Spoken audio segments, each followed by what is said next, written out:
मैं देवीदयाल फूले, प्रदेश महासचिव, राष्ट्रीय अत्याचार निवारण बल, हरियाणा प्रदेश। मैं इस वीडियो के माध्यम से पूरे भारत के नागरिकों को यह बताना चाहता हूं कि भारतीय संविधान खतरे में है। भारतीय संविधान को बदलकर मनुस्मृति के आधार पर देश चलाने का जो षड्यंत्र है वो भाजपा आरएसएस के द्वारा किया जा रहा है। जैसा आप सभी को मालूम है, ज्योतिबा फूले, छत्रपति साहूजी महाराज, ईवी पेरियार रामास्वामी, बाबा साहब डॉक्टर अंबेडकर, राष्ट्रमाता सावित्रीबाई फूले, फातिमा शेख जैसे समतावादी महापुरुषों के द्वारा भारत में समतावाद का आंदोलन चलाया गया और इस आंदोलन को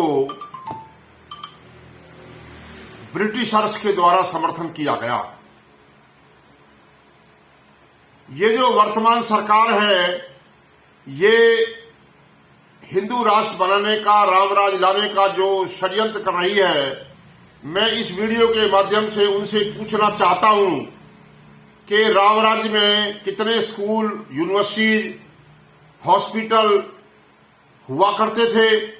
उसका कोई रिकॉर्ड आपके पास मौजूद है? हिंदू राष्ट्र में कितने लोगों को वोट का अधिकार था? यहां वोट के रास्ते से सरकार बना करती थी क्या?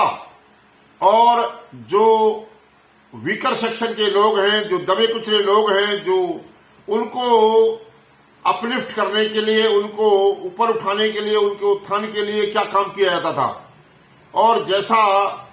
ग्रंथों में बताया गया है कि राम के द्वारा शंभुक ऋषि का वध इसलिए कर दिया गया कि वो एससी बीसी के यानी शूद्र, अति शूद्र लोगों को पढ़ा रहे थे। तो साथियों, आप लोगों को यह जान लेना चाहिए कि लोकतंत्र, जिससे प्रत्येक व्यक्ति की वोट से सरकार चुनी जाती है, प्रतिनिधि चुना जाता है और वो प्रतिनिधि आगे सरकार का निर्माण करते हैं और सरकार जनता के हित में उनके कल्याणार्थ योजनाएं बनाती है। और जो विधायिका है, उसके द्वारा जो जनहित में कानून बनाए जाते हैं हर प्रकार के क्षेत्र में, उन कानूनों को लागू करने के लिए कार्यपालिका है और कार्यपालिका पर कानूनों के आधार पर नियंत्रण है और बाध्यता है कि वह ये विधायिका द्वारा बनाए हुए कानूनों को ईमानदारी से लागू करे। और जैसा आप सभी को मालूम है, जो बड़े बड़े अधिकारी हैं उनको शपथ भी लेनी पड़ती है संविधान की कि हम लोग निष्ठापूर्वक और बिना किसी भेदभाव के ये हम लागू करेंगे। और इसके ऊपर जो कार्यपालिका का अधिकारी इनको निष्ठापूर्वक लागू नहीं करता है और वह इसके विपरीत काम करता है, उल्लंघन करता है, तो उसके लिए न्यायपालिका की व्यवस्था की गई है। लोकतंत्र में न्यायपालिका के माध्यम से उसको सजा का प्रावधान है, उसको दंड देने का प्रावधान है। तो इस तरह से ये जो तीनों स्तंभ जो लोकतंत्र के हैं, विधायिका, कार्यपालिका और न्यायपालिका, ये अगर कोई गड़बड़ करते हैं, अपने कार्य को निष्ठा से ईमानदारी पूर्वक नहीं करते हैं, तो इसको सबको कंट्रोल करने के लिए जो लोकतंत्र का आधार है, लोकतंत्र को कंट्रोल करने वाली ताकत है, जैसा प्रियम्बल में लिखा गया, we the people of India. तो लोकतंत्र में जो जनता है, जो मानव है, वह मालिक है और वह सारे जो पिलर है, तीनों पिलर हैं, उनको कंट्रोल करने का है, अधिकारी है। तो प्रेस के माध्यम से ये, और प्रेस जनता को ये बताती है कि फला जो क्षेत्र है या फला अधिकारी है, फला जो न्यायपालिका या विधायिका या जो न्यायपालिका है वो फला जगह इन कानूनों का उल्लंघन कर रही है, लोकतंत्र की अवमानना कर रही है, लोकतंत्र के खिलाफ जा रही है, भारतीय संविधान की वायलेशन कर रही है, तो प्रेस का काम है सबको अवगत कराना जनता को, और जनता की तरफ से विरोध प्रदर्शन, जो आर्टिकल 19 में बोलने का अधिकार है, विरोध करने का अधिकार है, उसको दिखाना। लेकिन वर्तमान में ये जब से 2014 से ये बीजेपी की सरकार बनी है, या ये कहें कि आरएसएस की नियंत्रित सरकार बनी है, या ये कहें कि ब्राह्मणों की डीएनए द्वारा घोषित ब्राह्मणों की कमांडेड सरकार बनी है, ये लोग देश में समाजवाद को खत्म करके पूंजीवाद लाना चाहते हैं, और इस देश में जो सारे लोगों को अधिकार मिल रहे हैं, जो लोगों को सुविधाएं मिल रही हैं, जो उनको उत्थान का जो मौका मिल रहा है, अपना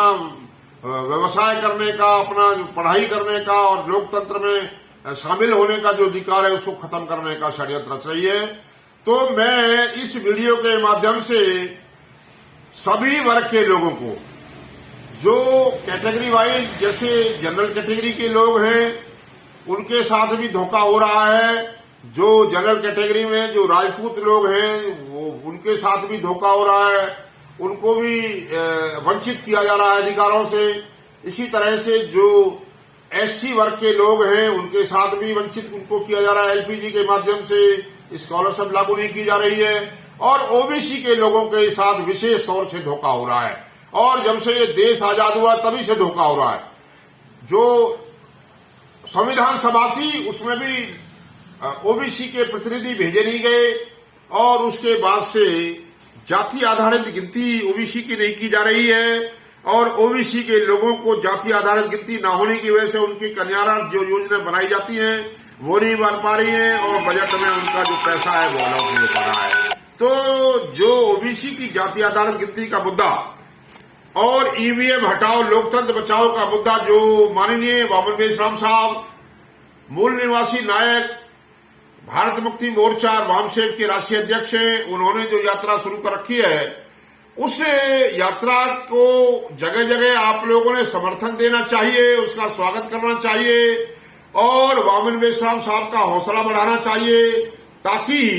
ये देश से लोकतंत्र जो हटाने का षड्यंत्र किया जा रहा है, लोकतंत्र खत्म करने का षड्यंत्र किया जा रहा है, ब्राह्मण तंत्र लाने की जो साजिश है, इसको बेनकाब करना है, इसका पर्दाफाश करना है। और जो विपक्ष की भूमिका माननीय वामन मेश्राम साहब निभा रहे हैं, कांग्रेस जो विपक्ष में है वो कांग्रेस विपक्ष की भूमिका नहीं निभा रही, ऐसा प्रतीत हो रहा है कि वो बीजेपी से साठगांठ कर रखी है और बीजेपी वाले के फेवर में बोल रहे हैं। जैसा कांग्रेस के वक्त में एफडीआई 47% उन्होंने लागू किया, और बीजेपी ने ये कहा था कि हम 47% इसको खत्म करेंगे एफडीआई को, लेकिन बीजेपी की सरकार बनते ही उसका समर्थन किया। इस तरह से बहुत सारे मुद्दे हैं जो सरकार बनने से पहले ये बीजेपी विरोध किया करती थी, कांग्रेस के खिलाफ बोलती थी। आज दोनों पार्टियां एक ही एजेंडा लेकर चलती प्रतीत हो रही है। जैसा साहब काशीराम जी ने कहा था कि एक पार्टी नागनाथ है, एक सांपनाथ है, तो ये दोनों ही हमारे जो एससी ओबीसी और कन्वर्टेड माइनॉरिटी जो ईसाई लोग हैं, बौद्ध हैं, लिंगायत हैं, जैन हैं, उनके लिए ये जहरीला साबित हो रहे हैं, जहर पैदा कर रहे हैं। तो मैं इस वीडियो के माध्यम से पुनः अपील करना चाहता हूं, ये संदेश देना चाहता हूं, और आपको ये बताना चाहता हूं, ये आगाह करना चाहता हूं, लोकतंत्र खतरे में है, अभी भी जाग जाओ, वरना आप लोगों को गुलाम बनाया जाएगा। जैसे पहले वोट का अधिकार नहीं था, जो राजाशाही चलती थी, अब सिर्फ नाम का लोकतंत्र हो जाएगा। पूरे इलाके में जो 1000 के करीब एमपी हैं, जो लोकसभा और राज्यसभा के, उन क्षेत्रों में पूरे 500 जो करीब, जो उनमें 500 के करीब 1000 के करीब व्यापारियों को मालिक बना दिया जाएगा, और एक लोकसभा क्षेत्र के ऊपर एक व्यापारी होगा। वो जो एमपी होगा उसका जो नियंत्रण है वो व्यापारी करेगा, सारे महकमों को सारे को बेच दिया जाएगा, प्राइवेट कर दिया जाएगा, और जो सुविधाएं अब मिल रही है पब्लिक सेक्टर में वो खत्म कर दी जाएगी। आप लोगों की जो आजादी है वो खत्म होने जा रही है, इसलिए सावधान हो जाओ, जाग जाओ। जैसा कबीर साहब ने भी कहा, रविदास जी ने भी कहा, सभी महापुरुषों ने कहा है। तो मैं बड़े जिम्मेदारी से ये वीडियो के माध्यम से आपको बताना चाह रहा हूं कि ज्योतिबा फूले, सावित्रीबाई फूले ने जो हमें संदेश दिए, उसके आधार पर मैं देवीदयाल फूले फिर से ये निवेदन कर रहा हूं, फिर से ये अपील कर रहा हूं कि आप लोग जाग जाइए। विशेष तौर से जो SC, OBC, कन्वर्टेड माइनॉरिटीज के लोग हैं और जो हमारे राजपूत लोग हैं, राजपूतों का भी अधिकार खत्म होने जा रहा है। इसी के साथ सभी को आप लोग इस पर अमल करेंगे, इस आशा और विश्वास के साथ आप सभी का धन्यवाद, आभार। सभी को जय भीम, जय भारत, जय संविधान, जय विज्ञान, जय शोकमान।